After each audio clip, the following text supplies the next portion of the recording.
नमो सिद्धाणं नमो हायरियाणं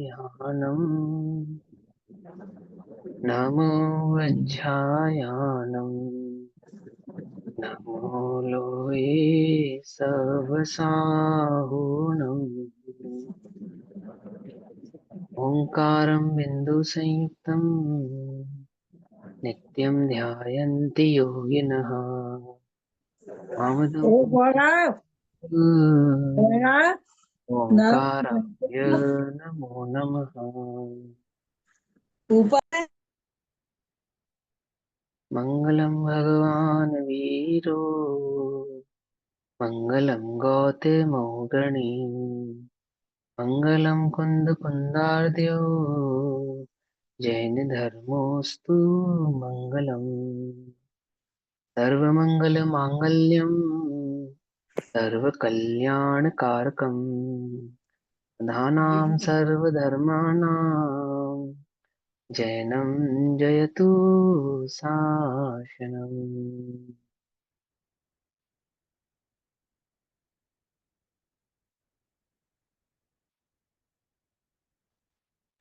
तज्जयति परं ज्योतिः समं समस्तैरनन्तपर्याये दर्पणतलीव सकला प्रतिफलति पदार्थमालिका यत्र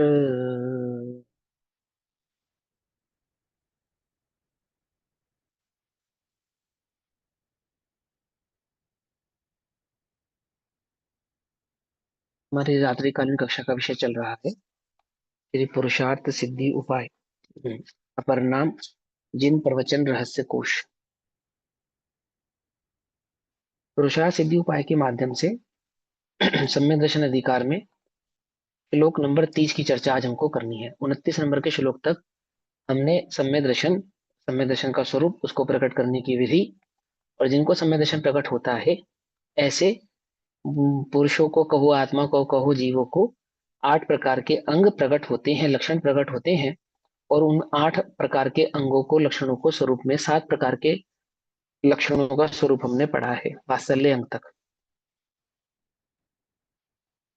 अब प्रभावना अंग के आधार से 23वें नंबर के श्लोक में उस सम्यक दृष्टि के 8वें अंग को समझते हैं। आत्मा प्रभावनीयो।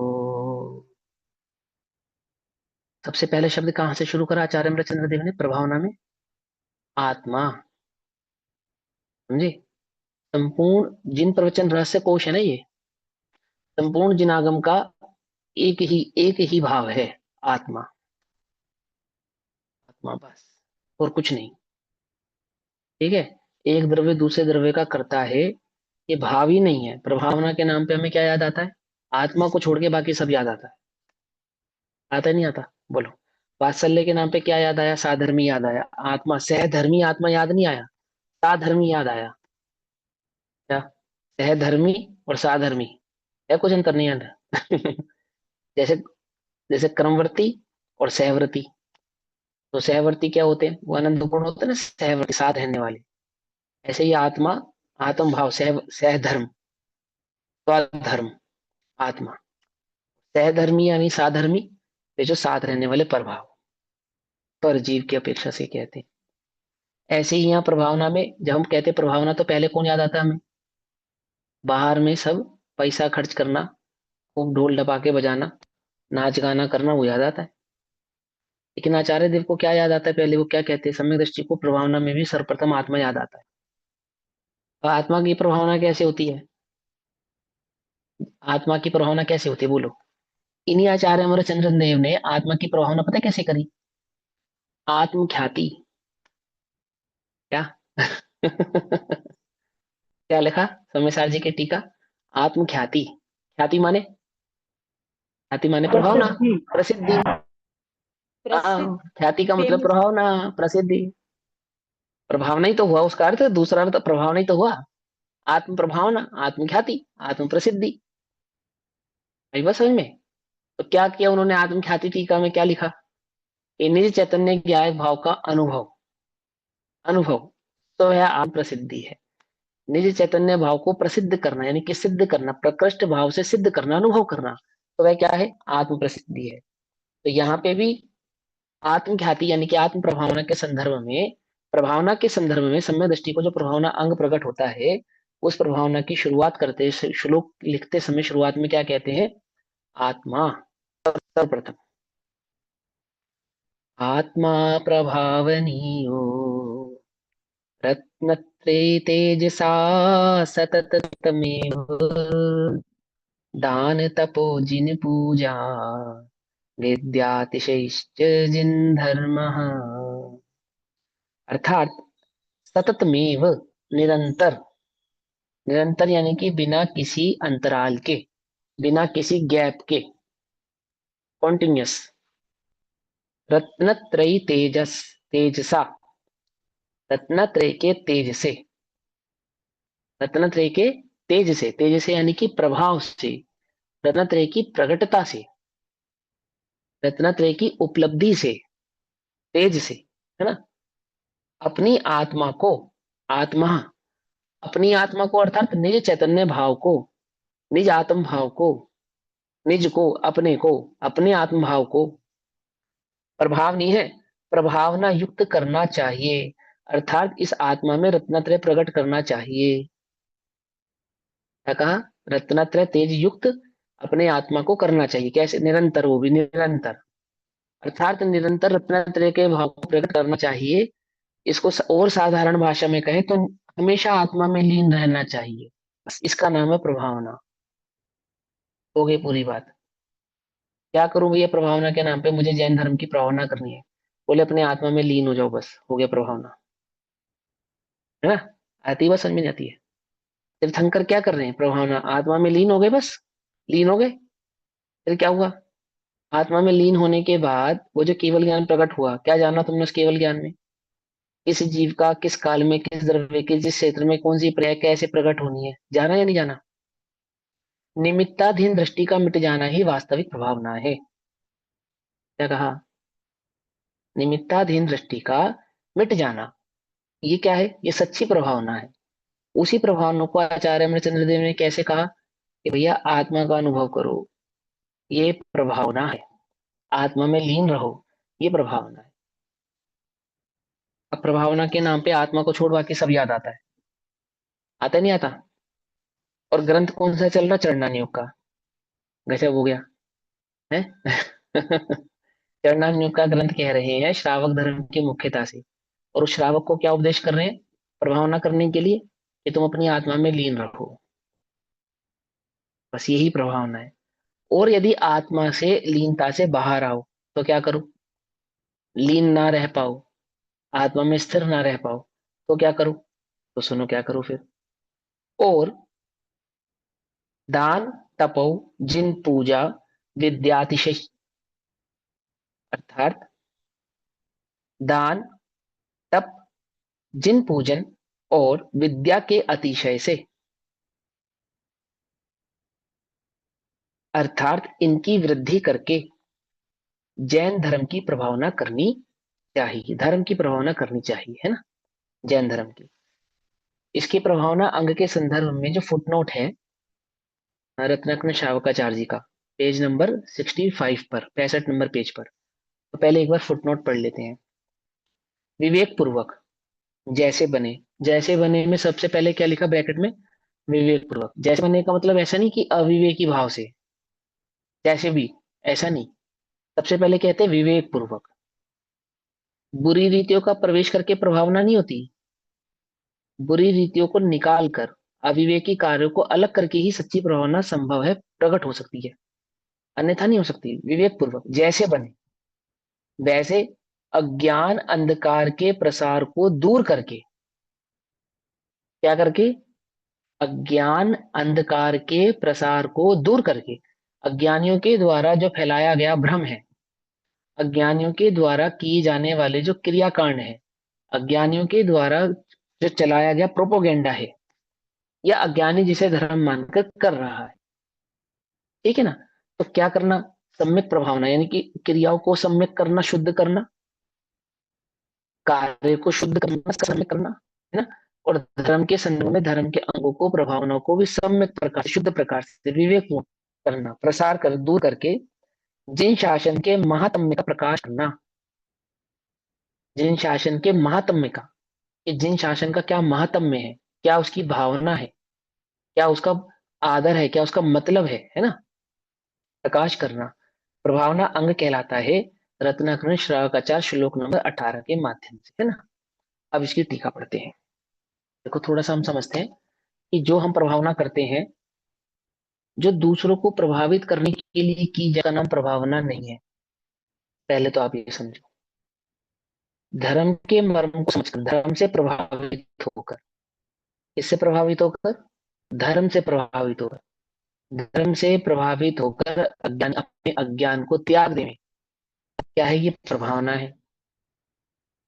क्या कहा, हम अपनी दुर्बुद्धि का त्याग कर देंगे, किससे प्रभावित होकर, धर्म से प्रभावित होकर, मार्ग से प्रभावित होकर।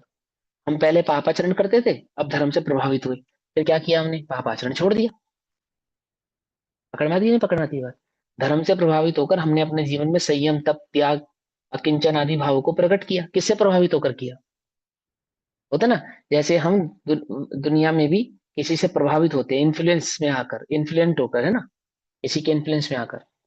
अब यहाँ पे इन्फ्लुएंस शब्द अच्छा नहीं है, यहाँ पे बात है इन्फ्लुएंस के लिए एक अच्छा शब्द मैं कह सकता हूँ। चलो अभी मुझे सर ध्यान में आएगा प्रेरित तब मैं होकर। बताऊँ। मोटिवेट सर, प्रेरित होकर। हाँ, प्रेरित मोटिवेट या होकर। प्रेरित होकर कह सकते हैं, लेकिन और भी एक अच्छा शब्द है, वो मेरे माइंड में नहीं है, इंग्लिश में एक और अच्छा शब्द है इसके लिए, है ना।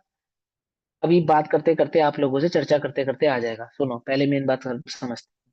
तो धर्म से प्रभावित होकर जो कुमार्ग का त्याग होता है अपने जीवन में, अपने जीवन में, तो किसी किसी से के संसर्ग में आके, संपर्क में आके, अंत के संपर्क में आके, अच्छा अच्छे व्यक्तियों के संपर्क में आके हम प्रभावित होते हैं, और प्रभावित होकर क्या करते हैं, कुमार्ग इंस्पायर, का त्याग कर देते हैं।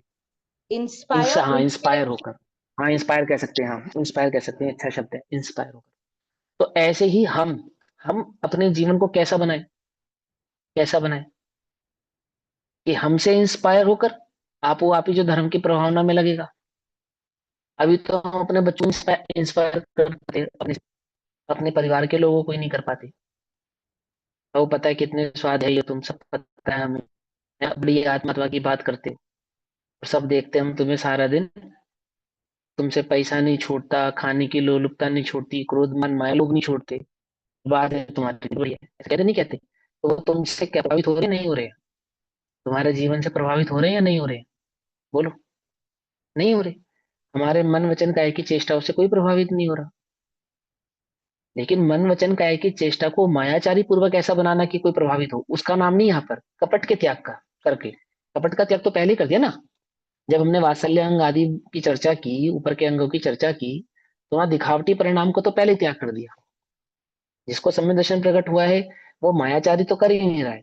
और प्रभावना के नाम पे भी हम, प्रभावना के नाम पे प्रदर्शन किसका करते हैं, धर्म का प्रदर्शन करते हैं या धन का प्रदर्शन करते हैं, धर्म का प्रदर्शन करते हैं या अपनी शक्ति का प्रदर्शन करते हैं, करते किसका है, उसका नाम तो प्रभावना नहीं है। हम धर्म की प्रभावना के नाम पर अपनी प्रभावना करना चाहते हैं, बोलो। अपनी अपने दुकान का नाम लिखते हैं बड़ा बड़ा, हम तो किसकी प्रभावना करते हैं, कि धर्म की प्रभावना के साथ साथ हमारे कारोबार की भी प्रभावना हो जाएगी, हमारे व्यापार की भी प्रभावना हो जाएगी।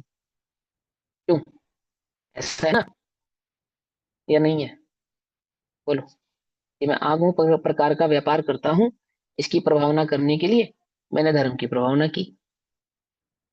तो वहां धर्म की प्रभावना कहाँ की आपने, आपने तो अपने व्यापार की प्रभावना की, कि लोग जुड़ेंगे देखेंगे, फिर हमारा उनसे व्यापार बढ़ेगा, अथवा हमारा नाम होगा। आपने अपने नाम की प्रभावना की। प्रशस्ति लिखने गए भरत, कहाँ, 6 खंड की विभूति को जीतने के बाद, है ना, और मानुषत्तर पर्वत पे जाते शायद, या विंध्याचल पे जाते हैं, किस पे जाते हैं मुझे नाम भूल गया पर्वत का। सभी चक्रवर्ती उसी पर्वत पे जाते हैं। पर्वत पे गए नाम लिखने के लिए, प्रशस्ति पत्र लिखने गए, तो क्या देखा उन्होंने, कि उनसे पहले ही कितने ही चक्रवर्तियों के यहाँ पे नाम लिखे हुए हैं, और उनका नाम लिखने के लिए वहां जगह नहीं है। देखो पता है आपको क्या है, अपितु ऐसा होता नहीं है किसी भी चक्रवर्ती के साथ ऐसा नहीं होता है कि वो नाम लिखने जाए, अपनी प्रशस्ति लिखने जावे और वहां उसको प्रशस्ति के लिए जगह ना मिले। वहां एक शिला पहले से ही खाली रहती है उस वर्तमान तात्कालिक चक्रवर्ती का नाम लिखने के लिए। लेकिन चक्रवर्ती भरत के साथ ऐसा हुआ और उसको क्या कहा गया, अपवाद कहा गया, पंचम काल हुंडा सर्पणी का दोष कहा गया। लेकिन ये बतलाना, ये कथा सिर्फ दोष नहीं है, ये इंडिकेट कर रही है कि इस निकृष्ट काल में ये जीव अपने नाम की, अपने ईगो को सेटिस्फेक्शन करने की ना, ईगो सेटिस्फाई करने का, अपने नाम की प्रभावना करेगा, ये धर्म की प्रभावना नहीं करेगा। उसको उसको मोटिवेट करने के लिए, प्रेरित करने के लिए कथा कही गई कि देखो भाई सुनो, भरत जैसे चक्रवर्तियों को भी नाम लिखने के लिए अन्य का नाम मिटाना पड़ा। इस नाम में कोई दम नहीं है, कोई दम नहीं है। लेकिन हम प्रभावना के नाम पे क्या करते हैं, हम चाहते हैं कि हमारा नाम हो। और एक अच्छा हमने वो निकाला है तोड़ इसका, कुतर्क, कि भैया वो क्या है ना, जब लोगों को पता लगता है कि हमने ये अमुक प्रकार का दान किया है या अमुक प्रकार का कार्य किया है, तो प्रेरणा मिलती है, प्रेरणा। क्या मिलती है? प्रेरणा मिलती है। तो तुमको किसके दान से प्रभावित होकर प्रेरणा मिली थी? तुम किससे प्रभावित होकर, तुम किसकी प्रेरणा से दान कर रहे हो बताओ? तुम अपने ईगो सेटिस्फेक्शन के लिए दान कर रहे हो, या तुम्हें तुम्हें भी वास्तव में किसी की प्रेरणा से ये दान का परिणाम उत्पन्न हुआ है? अपने से पूछो, पूछो अपने आप से। और जो देखा देखी होवे, उसका नाम प्रभावना नहीं है। जो धर्म से प्रभावित होकर, रत्नत्रय से प्रभावित होकर, अंतर में धर्म के भाव को प्रेरित होकर, अंदर से प्रेरित होकर जो कार्य किया जाता है। अब तुमने देखा देखी व्रत ग्रहण कर लिए तो क्या होगा, बोलो व्रतों का स्वरूप? 5,000 राजाओं ने आदिनाथ भगवान को देखा देखी व्रत ग्रहण कर लिए, फिर क्या हुआ उन 5,000 का? क्या हुआ बोलो? कुछ हुआ? धर्म देखा देखी नहीं होता है, एक भी अंग धर्म का देखा देखी नहीं होता है, क्योंकि उसने किया था उसको देखकर हम भी करेंगे। देखा देखी की बात नहीं है। यहाँ तो वस्तु स्वरूप अंतरंग में प्रकट हो गए, वो वस्तु स्वरूप की ललक प्रकट हो गए, उसका भाव प्रकट हो गया, आत्म भाव प्रकट हो गए, धर्म का मर्म अंतरंग में प्रकट हो गए, और फिर वो कार्य हो गए। तो वो यहाँ पर उस सम्यक दृष्टि का अंग कहलाता है। मिथ्या दृष्टि सम्यक दृष्टि की नकल तो कर सकते हैं, क्या कहा, पर नकल भी वो वास्तविक नहीं कर सकते।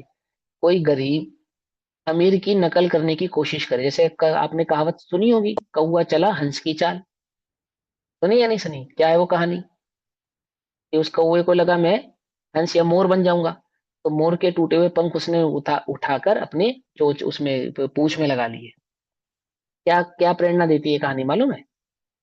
कि आप जगत में जो देखा देखी कार्य करेंगे ना, तो हास्य के पात्र बनेंगे। ये हंसी के ही पात्र बनेंगे, कुछ नहीं होने वाला उससे, आपको कोई लाभ नहीं होने वाला। समझे नहीं समझे? ऐसे ही जो धर्म आदि भाव होते हैं, प्रभावना आदि भाव होते हैं, वात्सल्य आदि अंग होते हैं, ये दिखावे के लिए नहीं किए जाते, देखा देखी नहीं किए जाते हैं। ये वस्तु स्वरूप को समझ के, भली प्रकार से समझ के किए जाते हैं। ठीक, अपना नाम करने के लिए हम प्रभावना के नाम पर वास्तव में तो अपना ही नाम करते हैं। अथवा अब क्या लिखा था यहाँ पे, प्रभावना के अंग में विवेक पूर्वक, ब्रैकेट में डाले ना, विवेक पूर्वक। तो हम विवेक, क्या क्या विवेक धारण करते हैं? भगवान ने कहा, भगवान महावीर का संदेश, अहिंसा परमो धर्मः, अहिंसा परम धर्म है। पर अहिंसा का ही हम विवेक नहीं रखते प्रभावना के नाम पर। क्या कहा? भक्ष अभक्ष का ही विवेक नहीं रखते हम प्रभावना के नाम पर, है? प्रभावना के नाम पर अभक्ष वस्तुओं का आदान प्रदान करते हैं, बांटते हैं प्रभात फेरी आदि में। अथवा भगवान के वो जो रथ आदि निकलते ना, उसमें पान मसाला गुटखा आदि खाकर भी लोग प्रभात फेरी में आते हैं, जहां तहां थूकते हैं, जहां तहां कुछ भी फेंकते हैं, गंदगी करते हैं। ये क्या है? ये प्रभावना हो रही है? ये तो सदाचार है, लोकाचार है। अभी तो लोकाचार ही समझाना पड़ रहा है। असली प्रभावना तो किसे कहते हैं वो तुमको समझना पड़ेगा। आत्मा में रत्नत्रय का भाव प्रकट होवे, रत्नत्रय का परिणाम प्रकट हुए, उसका नाम प्रभावना है, अंतरंग में। और सम्यक प्रकार से, सम्यक सम्यक भावों में जो दान किया जाए, तप किया जाए, और जिन पूजन आदि किए जाते हैं विद्या आदि के अतिशय से, अर्थात स्वाध्याय आदि के उपकरण बांटना, छपवाना, स्वयं स्वाध्याय करना, जिन मंदिर बनवाना, जिन दर्शन करना, है ना, औरों को जिन दर्शन की प्रेरणा करना, ठीक, इसी प्रकार से तप करना, दान करना, ये सब प्रभावना के अंग कहलाते। लेकिन तप का प्रदर्शन नहीं, तप करना और तप का प्रदर्शन करना उसका नाम प्रभावना नहीं है। दान करना और दान का प्रदर्शन करना, उसका नाम प्रभावना नहीं है? क्या कहा? जो सहजता से अंतरंग परिणामों से, विशुद्ध परिणामों से दान आदि किए जाते हैं, वो सहज ही क्या हो जाते हैं? सहज ही क्या हो जाते हैं? प्रभावना अंग बन जाते हैं। आपने वो देखी है, गोमटेश्वर बाहुबली भगवान की प्रतिमा? गोमटेश्वर बाहुबली भगवान की प्रतिमा है ना गोमटेश्वर में, किसके द्वारा बनाई गई थी वो? किसके द्वारा बनाई गई थी? हाँ, राजा चामुंड राय, है ना? आपको मालूम है राजा चामुंड राय ने और क्या काम किया है इस एक प्रतिमा को बनाने के अलावा? मालूम? नहीं मालूम ना? जो गोमट सार चामुंड राय थे गोमट सार राजा, की रचना की। हाँ, हाँ, गोमट सार ग्रंथ की टीका, कन्नड़ लिपि में, कन्नड़ लिपि में टीका की है। समझे? गोमट सार, जानते हो गोमट सार क्या है? गोमट सार ग्रंथ है। ये समझो आप एक प्रकार से क्वांटम फिजिक्स है आज की डेट की, वो सबसे मुश्किल सब्जेक्ट है ना वो। फिजिक्स का क्वांटम फिजिक्स सब्जेक्ट सबसे मुश्किल माना जाता है। तो जैन दर्शन का सबसे मुश्किल सब्जेक्ट समझ लो आप, गोमट सार, सबसे डिफिकल्ट सब्जेक्ट। डिफिकल्ट डिफिकल्ट क्यों कह रहा हूँ? बहुत बुद्धि की सूक्ष्मता और शार्पनेस चाहिए उसको समझने के लिए, जबरदस्त शार्पनेस चाहिए, उपयोग की बड़ी स्थिरता चाहिए। हर किसी के असाधारण बात नहीं है गोमट सार, सार जैसे ग्रंथ को पढ़ के समझना, और फिर समझ के उसकी टीका करना, फिर उसकी टीका करना, है ना? ऐसे गोमट सार ग्रंथ को पढ़ के समझकर अपने गुरु से, और फिर उसकी टीका उन्होंने, उस राजा ने की। मैं ये कहना चाहता हूँ कि वो राजा सिर्फ जो प्रतिमा बनवा रहा है, सिर्फ प्रतिमा बनवा रहा है, ये उसकी प्रभावना नहीं है।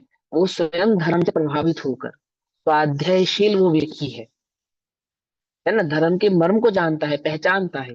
ऐसा वो सम्यक दृष्टि, सम्यक दृष्टि कह रहा हूँ उसको, है ना, सम्यक दृष्टि जीव।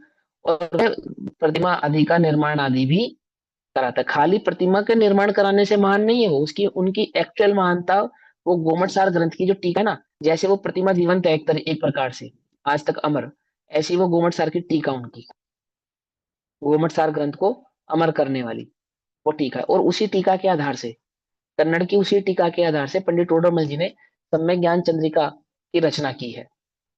संतुष्टि आदि की जो रचना हुई उसमें सम्यक ज्ञान चंद्रिका की, वो उसी टीका के आधार से हुई।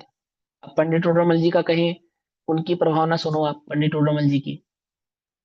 तो पंडित टोडरमल जी के नाम के आगे लगता है आचार्य कल्प, लगता है।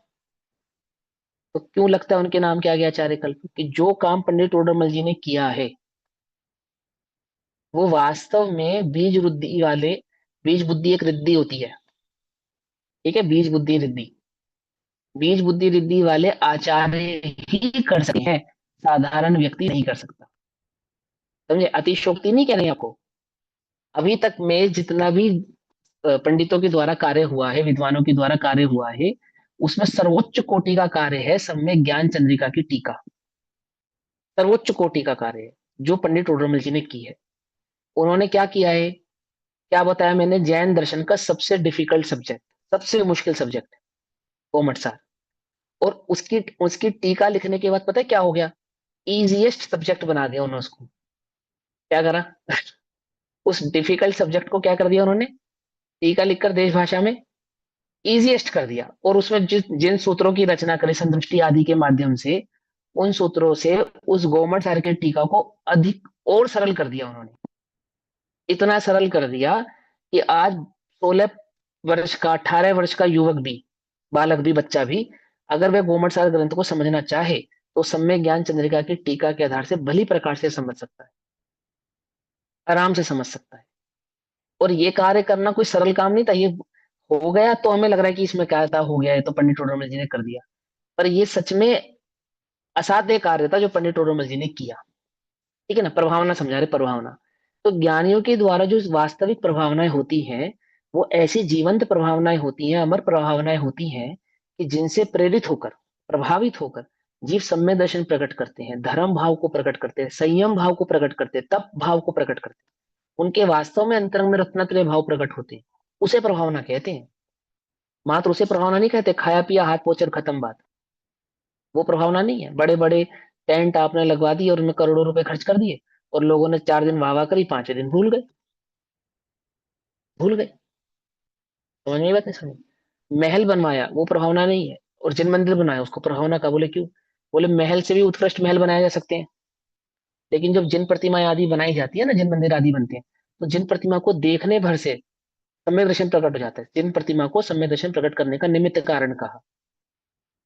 समझे? इसलिए वहां जिन मंदिर बनवाना प्रभावना है। जिन सूत्रों को पढ़कर वस्तु स्वरूप की खबर होती है, मर्म समझ में आता है। आज गुरुदेव नहीं होते तो आप ये कल्पना नहीं कर सकते कि हम समय सार, नियम सार, प्रवचन सार जैसे ग्रंथों को पढ़ सकते होते, उनके भावों को समझ सकते होते, आज सम्यक दर्शन की हम बात कर सकते होते।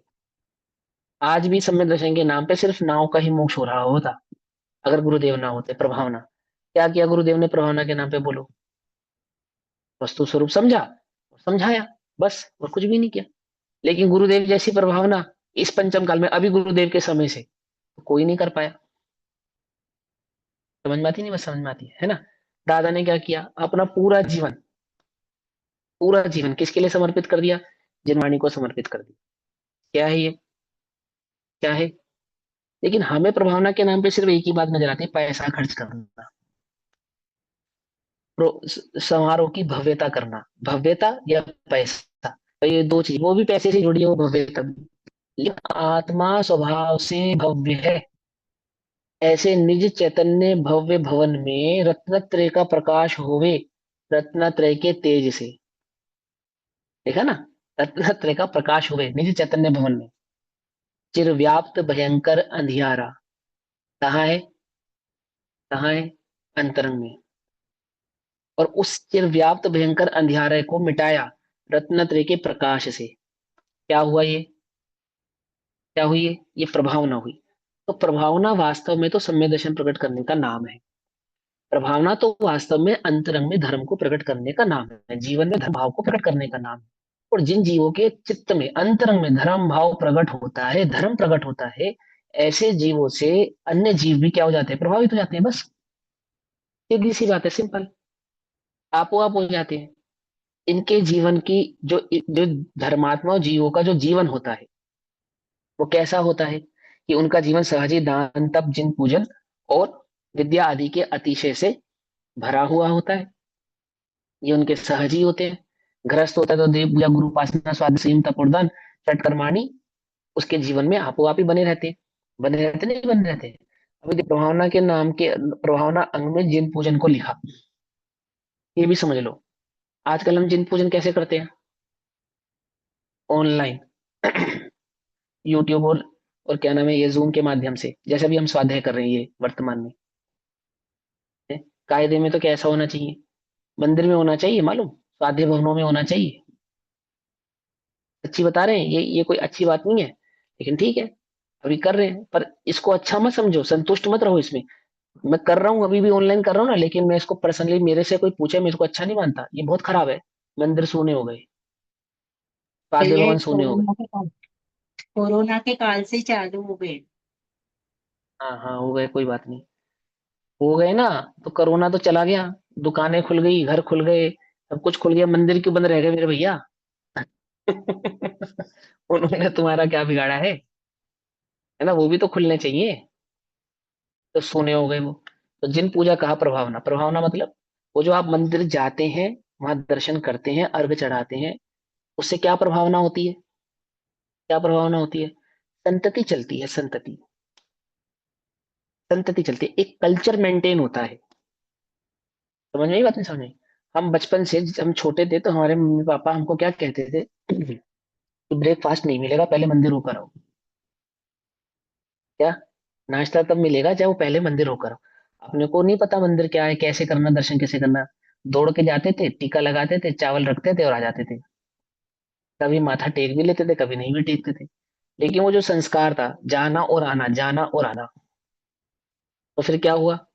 उस रूटीन ने अंतरंग में पहले देव दर्शन के प्रति प्रेरित किया, फिर स्वाध्याय के प्रति प्रेरित किया, है ना? और धीरे धीरे अंतर में धर्म भाव प्रकट होने लगा। कैसे हुआ ये? यदि वो रूटीन ही मेरे अंदर नहीं होता, हमारे अंदर नहीं होता, तो हम प्रभावित नहीं हो सकते थे। गोपाल दास वरैया जी, मालूम कैसे जैन बने थे? कैसे बने थे? वरैया जी की कथा है, गणेश प्रसाद वर्णी जी की कथा है, गणेश प्रसाद वर्णी जी। मंदिर के बाहर बाहर बैठे थे ब्राह्मण थे या साटी जाति के, जैन मंदिर के बाहर थक के बैठ गए। मंदिर के अंदर प्रवचन हो रहा था। उस प्रवचन की बात उनके कान पर पड़ी, सुनी उन्होंने, इतने प्रभावित हुए, जैन हो गए। बोलो मंदिर नहीं होता, मंदिर में स्वाध्याय नहीं हो रहा होता, फिर कैसे होते वो? ना उनके कानों में बात पड़ती। कुछ बात समझ में आती नहीं आती है? किसको कहा? वो सम्यक दृष्टि जीवों के जीवन में सहज ही जो भाव होते हैं, वो अपने आप ही प्रभावना के अंग बन जाते हैं। अब ये जो जिन पूजन अप्रभावना का अंग है देव दर्शन, ये क्या है? ये जो कल्चर आप मेंटेन करते हैं, तो अपने साथ एक संतति को आगे लेकर चलते हैं। आपकी लाइफस्टाइल में, आपके जीवनचर्या में एक एक संतति, एक भाव चलता है साथ साथ। उससे प्रेरित होकर कुछ लोगों का कल्याण भी हो जाता है। जिनवाणी रहेगी तो जिनवाणी को पढ़ने वाले भी रहेंगे। अब तुमने सोच लिया, अब कोई नहीं पढ़ता तो है नहीं, अब आकर क्या करेंगे? तो तुम नहीं पढ़ते तो कोई नहीं पढ़ेगा, ऐसा नहीं है। तुम अभव्य हो तो सभी अभव्य होंगे मेरे भाई, ऐसा नहीं है, है? तुम नहीं पढ़ते हो। अब अब पुराना सोना, पुराने डिजाइन का जो सोना होता है, आजकल कोई पहनता नहीं है, तो क्या किया तुमने उसका? रखा है तुम्हारे पास या नहीं रखा है?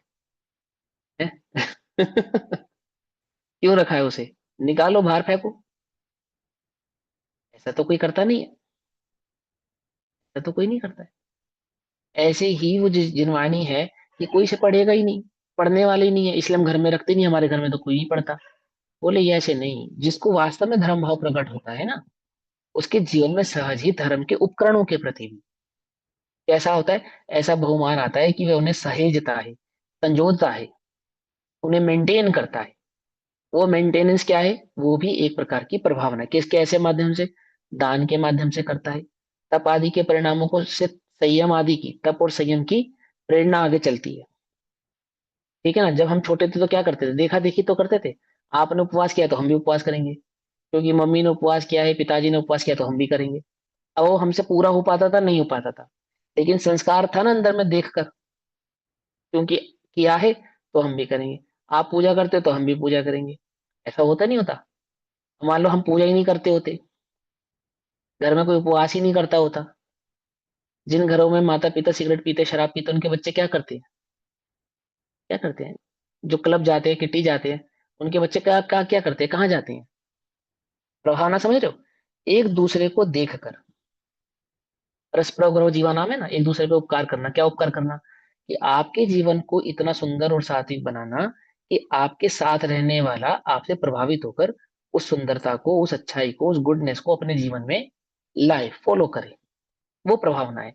दिखावे के लिए धन खर्च करना, उसका नाम प्रभावना नहीं है। दिवाक दिखावे के लिए कोई कार्य करना, उसका नाम प्रभावना नहीं है। मैंने उपवास किया है सारी दुनिया जाने, उसका नाम प्रभावना नहीं है। उसका नाम प्रभावना नहीं है। पारण आदि के नाम पे जो हम करते हैं, पैसा खर्च करते हैं और बहुत बड़े बड़े आयोजन करते हैं, उसका नाम नहीं। यहाँ कहते हैं जिसमें शुद्ध सात्विक धर्म भाव का बीजारोपण हो सके, और वह बीजारोपण धर्म भाव का उसी के जीवन से होता है जिसने स्वयं रत्नत्रय के मार्ग को सही प्रकार से पकड़ा हो, समझा हो और प्रकट किया हो। अगर तुम्हें सचमुच प्रभावना करनी है, तुम्हें लगता है कि हाँ हमारे निमित्त से जिनागम की प्रभावना होनी चाहिए, तो पहला काम करो क्या? सम्यक दर्शन प्रकट करो। पहला करो आप। फिर दूसरा काम क्या करें? करना नहीं पड़ेगा, सहज ही हो जाएगा। बाकी कोई कार्य आपको करने की आवश्यकता नहीं पड़ेगी।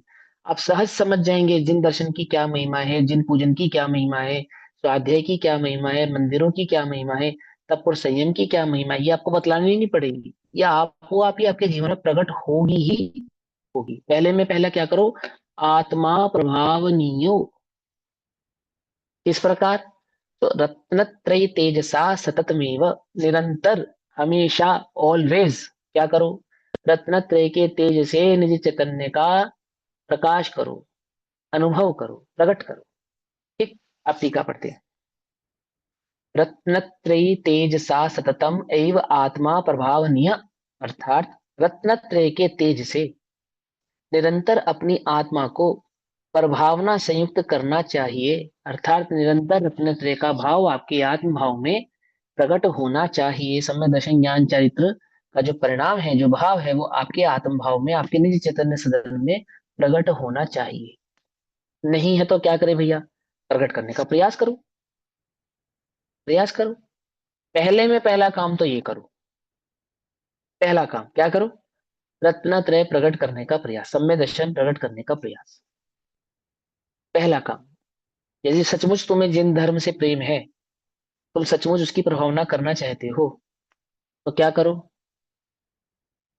क्या करो? सम्य दर्शन का उपाय करो। पहला काम तो तुम्हें यही करना है, दूसरा नहीं कि भैया मैं दान करूंगा, मैं मंदिर बनवा दूंगा, ऐसा कर दूंगा, ऐसा कर दूंगा। इतना किया तो शाबाश। दान किया, व्रत किया, उपवास किया, संयम धारण किया, मंदिर आदि बनवाया, जनवाणी आदि छपवाई, इतना किया तो शाबाश। शाबाश। परंतु परंतु आप स्वयं प्रभावित नहीं हुए और दूसरों को प्रभावित करते चले गए। आप स्वयं तो प्यासे रह गए और सारे जगत में पानी बांटते चले गए। क्या कहा? क्या कहा? कुछ बात समझ में ही नहीं, वो नहीं। क्या कहते हैं? अपने अंतरंग में रत्नत्रय का भाव प्रकट करना, पहला काम। पहला काम, ठीक। तो क्या कहते हैं? और दान तपो जिन पूजा विद्यातिशय, जिन धर्म प्रभावनीय, विद्यातिशय, तथा दान तप जिन पूजा विद्या चमत्कार आदि से। अब वो चमत्कार आदि से कहने का अतिशय, विद्या आदि के अतिशय, चमत्कार कहने का वो तंत्र मंत्र वाला चमत्कार नहीं है। एक ये चमत्कार का बड़ा दुरुपयोग हुआ है शब्द का। चैतन्य में भी चमत्कार होता है, पर चैतन्य चमत्कार कहते हैं उसको। तो वो चमत्कार तंत्र मंत्र से जुड़ा है क्या? चमत्कार का मतलब होता है अद्भुत। अद्भुत, समझे? चमत्कृत कर देने वाला, उसको कहते हैं चमत्कार। अब ये क्या रूढ़ी हो गया, चमत्कार तंत्र मंत्र से जोड़ते हैं हम लोग।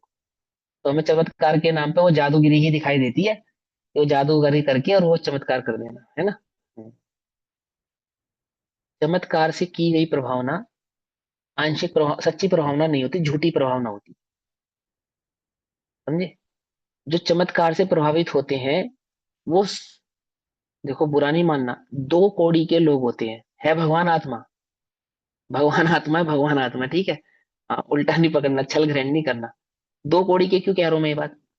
आज यहाँ चमत्कार है तो यहाँ प्रभावित हो गए, कल कहीं और चमत्कार होगा तो वहां प्रभावित हो जाएंगे। सिंपल। उनको तो चमत्कार के आगे सर झुकाना है ना। आज सच्चे देव शास्त्र गुरु के मंदिरों में चमत्कार है तो वहां आ गए, कल कुदेवों के यहाँ चमत्कार होगा तो वहां पहुंच जाएंगे।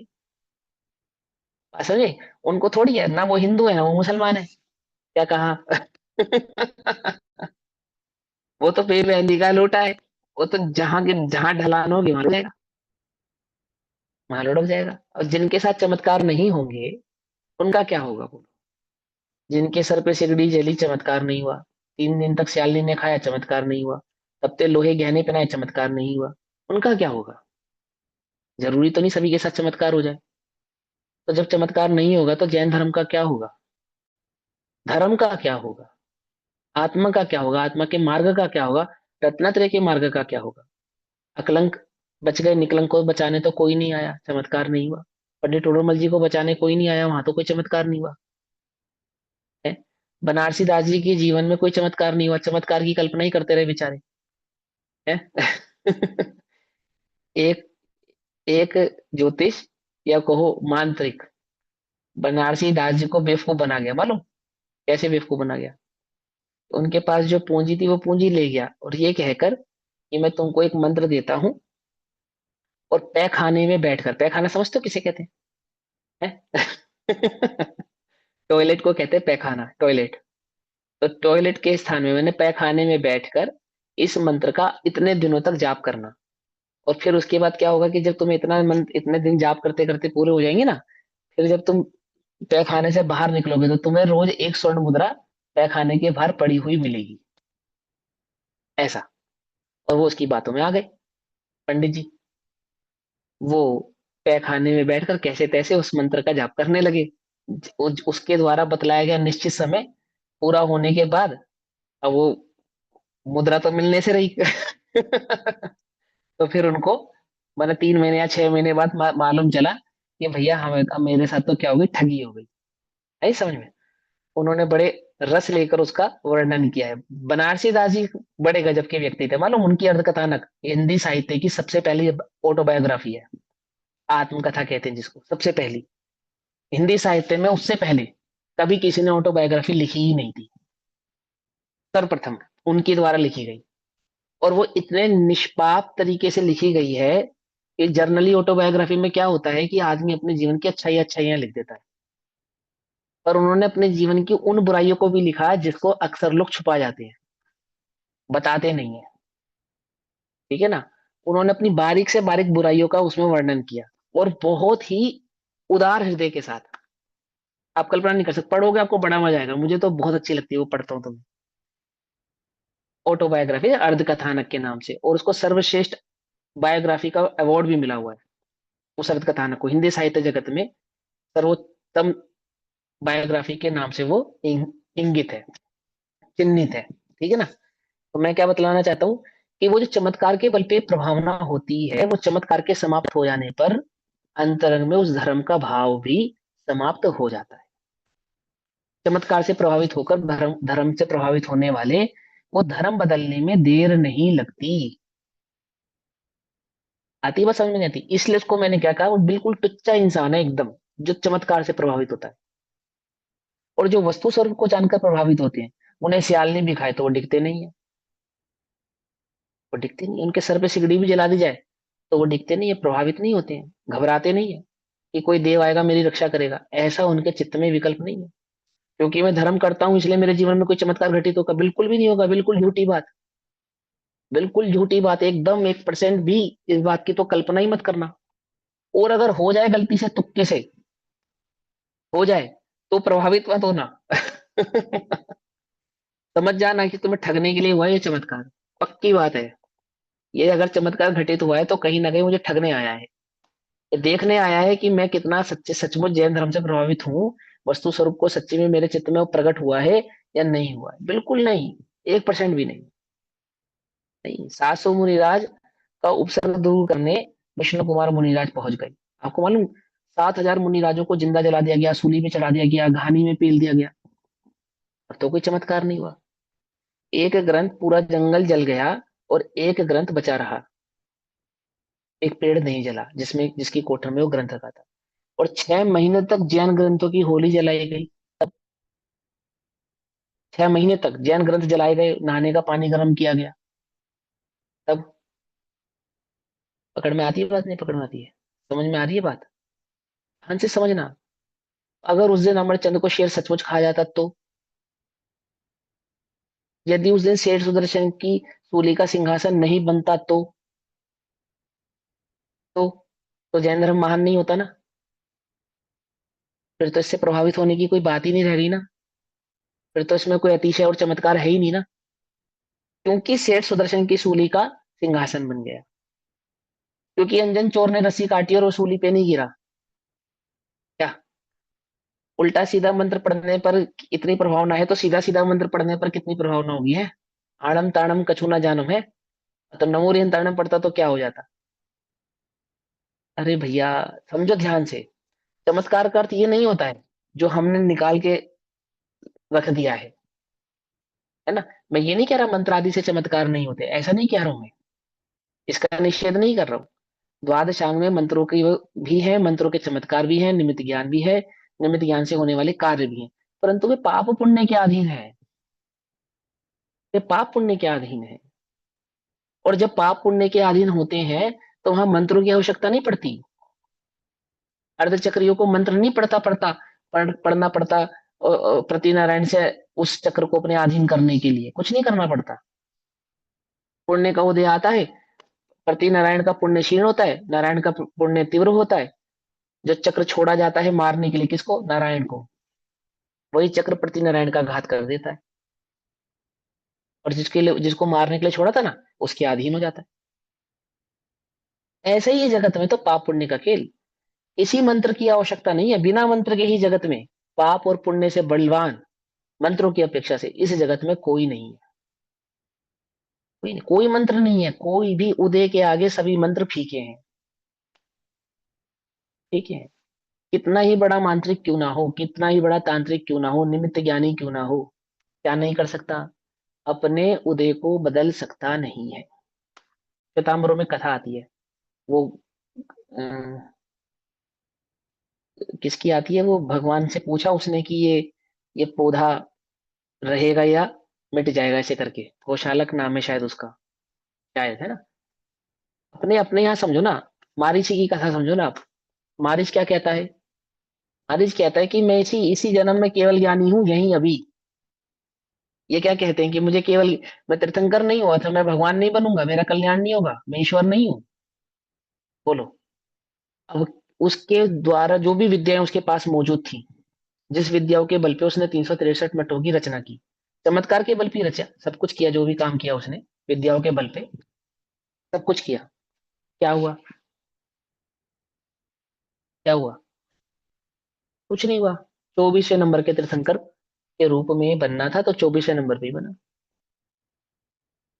हुआ कुछ? कर पाया? उसका मंत्र, उसका तंत्र कुछ बचा पाया, कुछ कर पाया? किसी का नहीं कर पाता। ये वास्तविक बात है, लेकिन ये बात मालूम ही नहीं है। अरे जगत के भोले जीवों को, जिन्हें सर्वज्ञता की खबर नहीं है, सर्वज्ञता का भरोसा नहीं है, वो निमित्त ज्ञान से प्रभावित होते हो तो हो। जिन्हें सर्वज्ञता का भरोसा है, उन्हें ये ठगी विद्याओं की आवश्यकता नहीं है। वो मंत्रों से प्रभावित नहीं होते हैं। समझ नहीं पाते? समझे? क्योंकि उन्हें मालूम है उदय से बलवान जगत में कोई नहीं है। क्या कहते हैं आचार्य? आचार्य कहते हैं बुद्धि कर्म अनुसारिणी। बुद्धि, बुद्धि कैसी है? कर्म के अनुसार हो जाती है। कर्म इतना बलवान है कि वो बुद्धि भी उसका अनुसरण करती है, उसके अनुसार चलती है। आती है वो? समझ में नहीं आती है? वो कर्म की बलवत्ता बतला रहे हैं।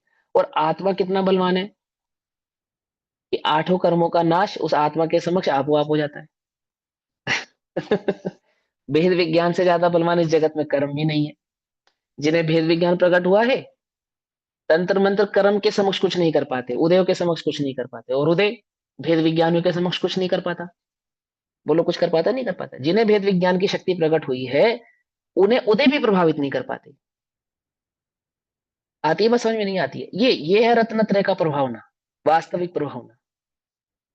वास्तविक प्रभावना कुछ नहीं है, कोई दम नहीं है। चमत्कार माने ये नहीं, चमत्कार का मतलब होता है अद्भुत। अद्भुत, ठीक। तो क्या कहते हैं? दान, दान की अद्भुतता। दान का फल था ना? क्या था दान का फल? दान दिया था तो क्या हुआ?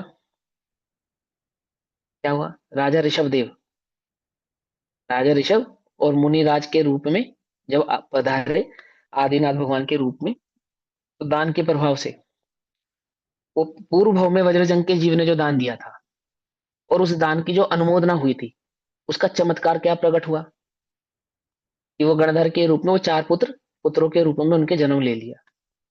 दान का फल, दान के, आहार दान के अनुमोदना के फल में चमत्कार, ये त्रियंश से क्या हो गए?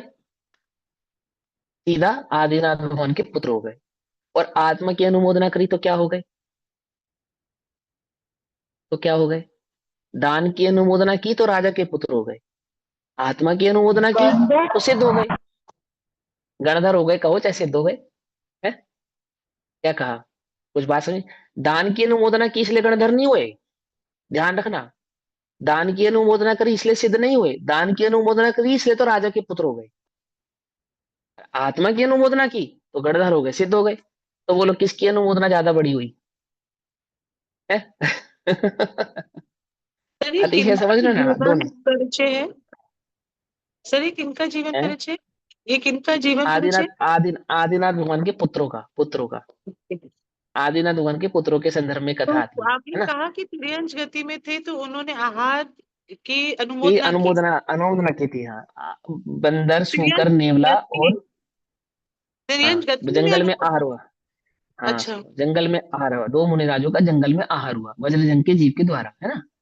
तो जब अच्छा। आहार हो रहा था जंगल में, तो आहार के समीप वहां पे पेड़ पर एक अजगर था, सूकर था नजदीक में ही, है ना?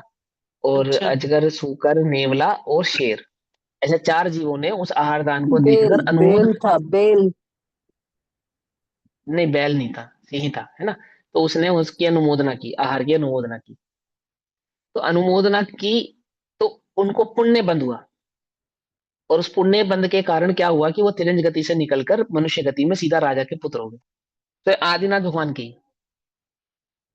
ठीक। और वहां सम्य दर्शन आदि भाव प्रकट किया, आत्मा की अनुमोदना की, तो क्या हुआ? वो गणधर होकर सिद्ध हो गए। तो मैं ना ध्यान से, अनुमोदना की अर्थात आत्मा का अतिशय जो अंतरंग में प्रकट किया, तो कहते हैं वो दान की अनुमोदना। तप, तप, तप की अनुमोदना करना, तप प्रकट करना, जिन पूजा विद्या, चमत्कार आदि से, चमत्कार आदि से मतलब उनकी अद्भुतता से, बस इतना समझो।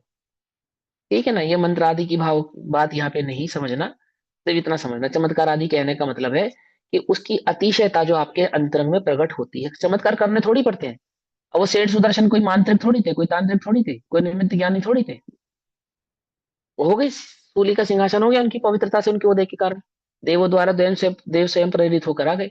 और नहीं भी आते, कर्म का उदय तीव्र होता तो नहीं आते, तो नहीं भी आते, नहीं आते तो नहीं भी आते। क्या शास्त्रों में सारी कहानियां वही है कि देव आ ही गए और जान बच ही गई?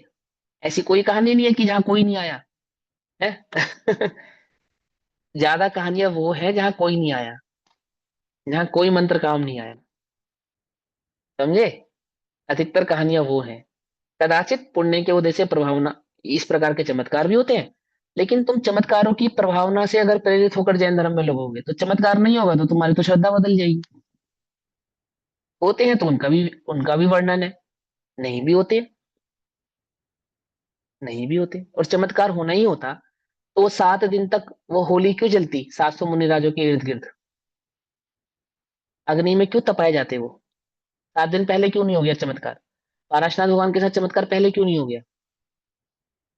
धरणेन्द्र और पद्मावती के रूप में वो 7 दिन बाद ही क्यों आए? 7 दिन पहले क्यों नहीं आए? तो 7 दिन तक कर्म का उदय नहीं था तो नहीं आए।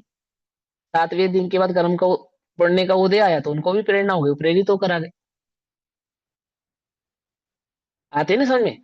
हाँ, तो क्या कहते हैं, चमत्कार आदि से जैन धर्म की प्रभावना करना चाहिए। भावार्थ, प्रभावना, प्रभावना के संदर्भ में हमने नीचे फुटनोट पढ़ लिया ना, अर्थात अतिशय प्रकट करना। प्रभावना का मतलब क्या है? अतिशय प्रकट करना। अतिशय प्रकट करना का अर्थ, अतिशय का अर्थ क्या है मालूम? आह्लाद, आनंद। याद है? नहीं याद है? प्रवचन सारजी में आया ना 6 लक्षण, उसमें आह्लाद लक्षण बताया अतिशय का। आह्लाद माने आनंद लक्षण बताया। ठीक है ना, आह्लाद यानी कि आनंद प्रकट होना। इसके आधार से आनंद प्रकट होना, कैसा आनंद प्रकट होना? अपने आत्मा का अतिशय तो रत्नत्रय प्रताप प्रताप बढ़ने से प्रकट होता है। अपने आत्म भाव के आश्रय से प्रकट होने वाला जो आनंद भाव है, शांति है, शांति है, आनंद है, निष्प्रहता है, निकाशाय भाव है, अनाकुल परिणाम है, वह तो आत्मा के अतिशय तो रत्नत्रय प्रताप बढ़ने से प्रकट होता है। और जैन धर्म का अतिशय प्रचुर दयादान से, प्रचुर दयादान से। दया क्या है? दया का संदर्भ हमने वात्सल्य आदि के संदर्भों में भली प्रकार से पढ़ा, स्थितिकरण में पढ़ा। ठीक है ना? दया किसको कहना? आत्मा में राग द्वेष भाव की उत्पत्ति ना होना वास्तविक दया है।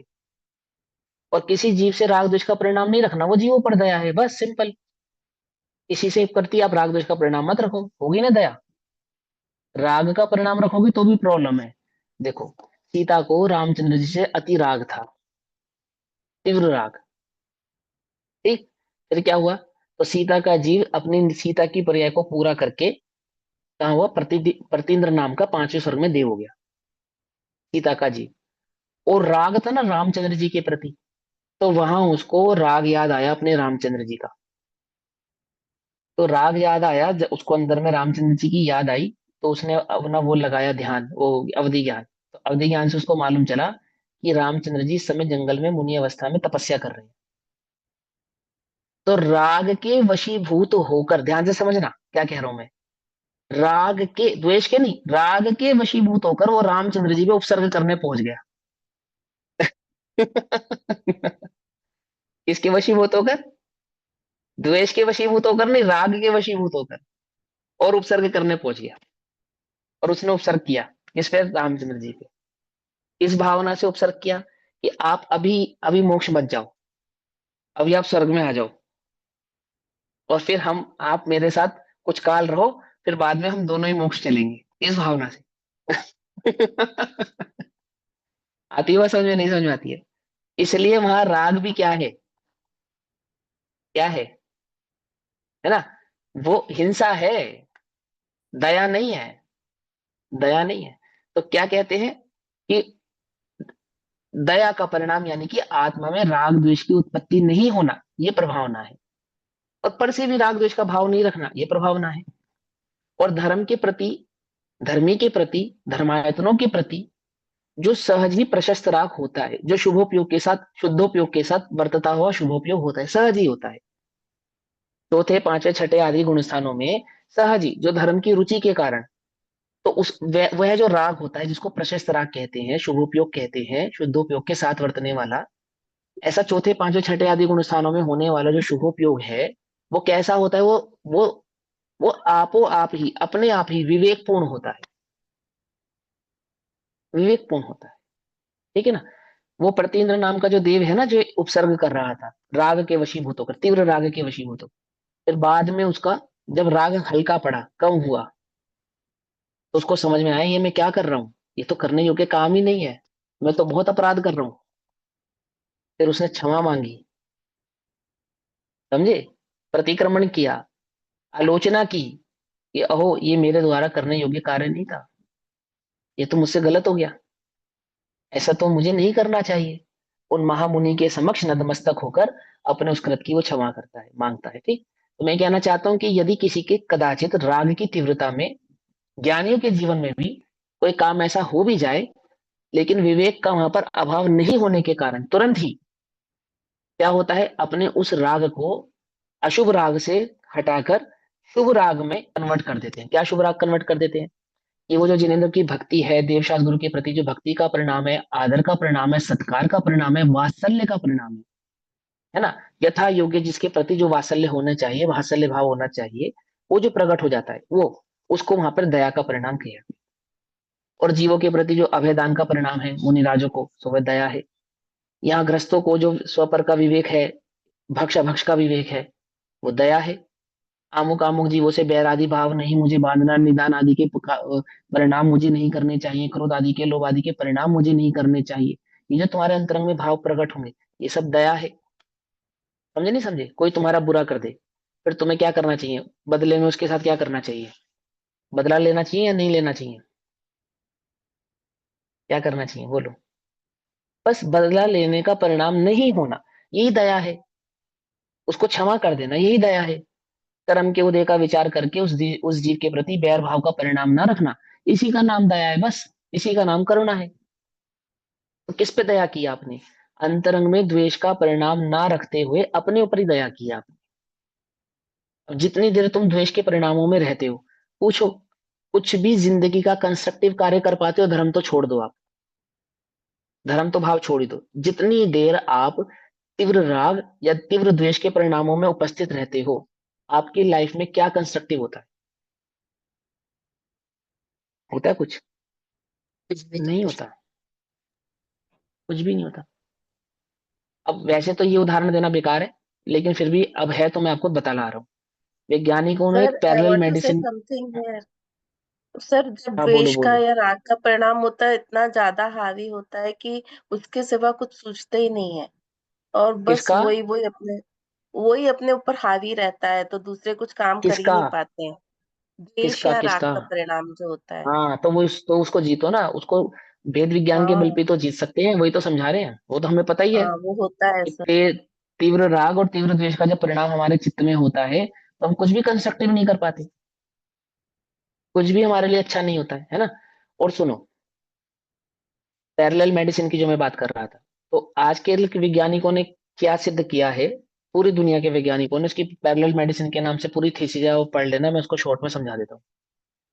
कि बिना किसी तरह का शराब मदिरा आदि का सेवन किए बिना ही जीवों को जो कैंसर हो रहा है, बोले क्यों हो रहा है? कि अंतरंग में द्वेष का परिणाम तीव्र होने के कारण अथवा राग का परिणाम तीव्र होने के कारण ये कैंसर जैसी बीमारियां पैदा होती हैं। तो क्या इलाज है उसका?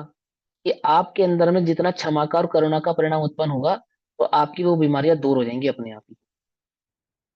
समझ में बात? ये उन्होंने इलाज निकाला, किसने निकाला? सारे दुनिया के डॉक्टरों ने पैरेलल मेडिसिन के नाम से एक एक पूरा कोर्स है वो। और उस कोर्स का पूरा निचोड़ ये है कि किसी भी प्रकार से बीमार व्यक्ति को अंतरंग में प्रसन्नता का भाव प्रकट होना चाहिए, बस।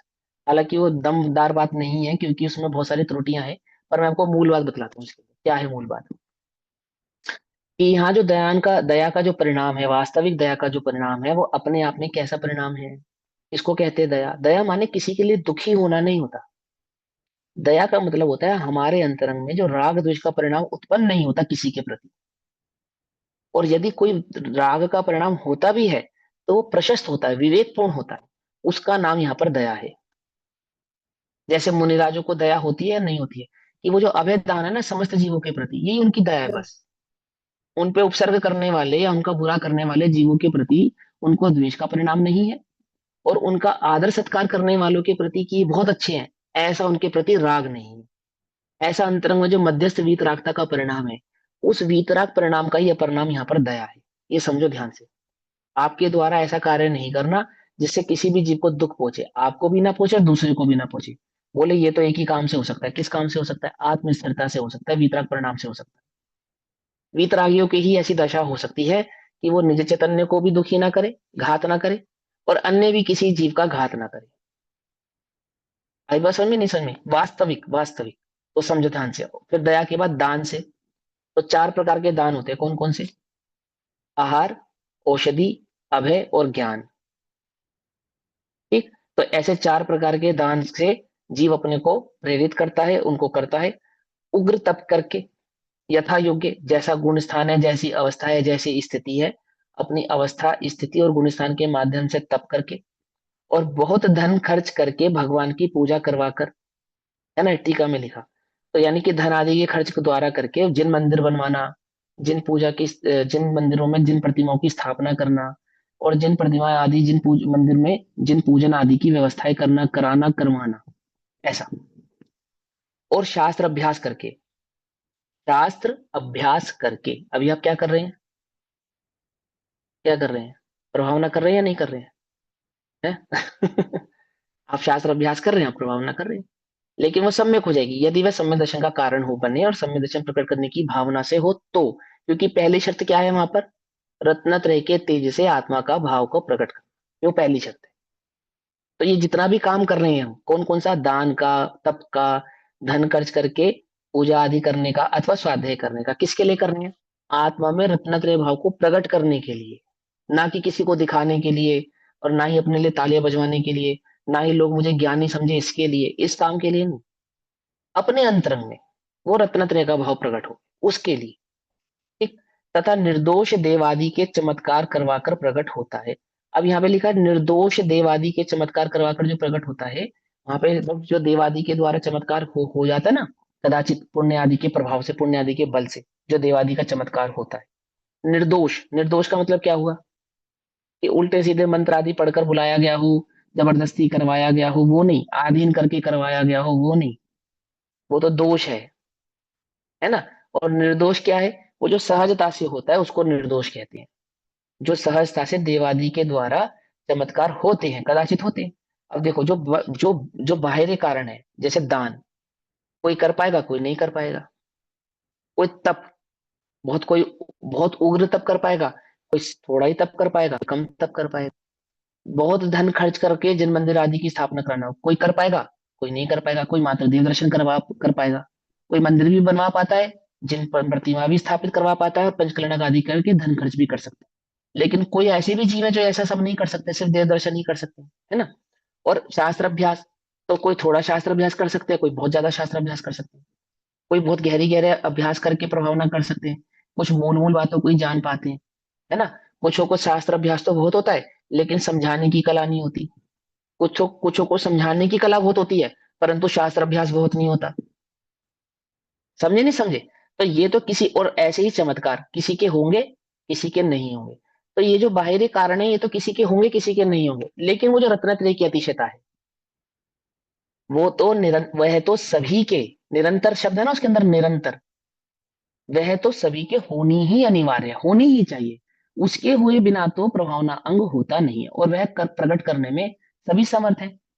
त्रियंश भी समर्थ है, नारकी भी समर्थ है ना। उसके लिए तो धन की आवश्यकता नहीं है, उसके लिए तो मंत्र की आवश्यकता नहीं है, उसके लिए तो बहुत शरीर में शक्ति होवे उग्र तप करने की उसकी आवश्यकता नहीं है। क्यों? क्योंकि वह तो तत्वों के श्रद्धान पूर्वक, आत्मा के श्रद्धान पूर्वक ही प्रकट करने में सहायक होता है।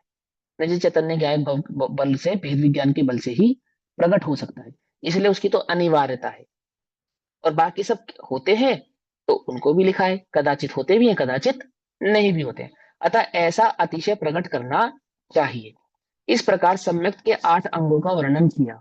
ये 8 अंग किसी सम्यक दृष्टि के संपूर्ण होते हैं, और किसी के थोड़े होते हैं, लिखा ना। किसी सम्यक दृष्टि के संपूर्ण होते हैं और किसी के थोड़े होते हैं, वो किस अपेक्षा से कह रहे हैं?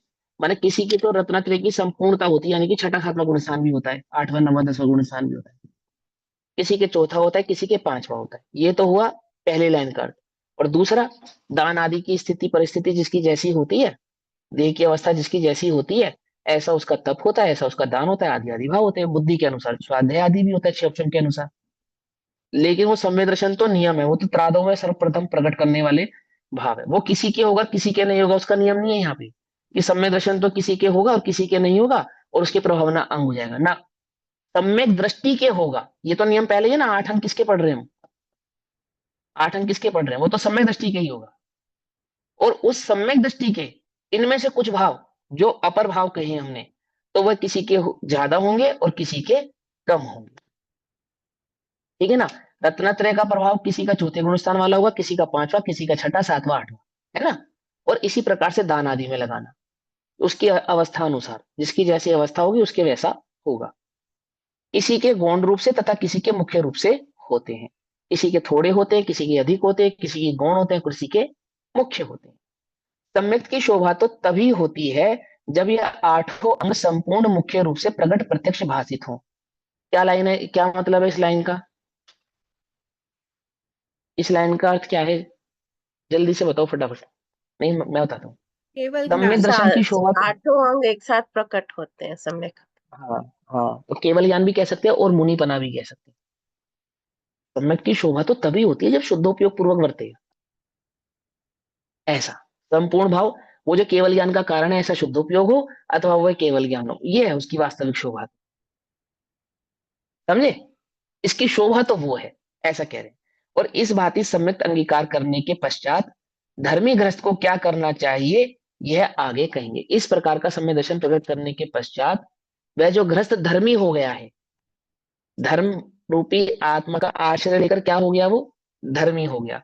ऐसा सम्यक दृष्टि जो धर्मी है, ऐसे धर्मी जीव को जो ग्रस्त, उसको क्या करना चाहिए आगे कहेंगे। इस प्रकार श्रीमद अमरचंद्र सूरी विरचित पुरुषार्थ सिद्धि उपाय, जिसका अपर नाम जिन प्रवचन रहस्य कोश है, सम्यक दर्शन वर्णन नामक प्रथम अधिकार समाप्त होता है। ठीक, बाकी चर्चा हम यथा योग्य समय पर करेंगे। तब तक के लिए सभी को जय जिनेन्द्र। ओम नमः सिद्धेभ्य। निज निधि निज में बताई यह अनंत उपकार, उसके लिए जिनवाणी माँ को वंदना शत बार।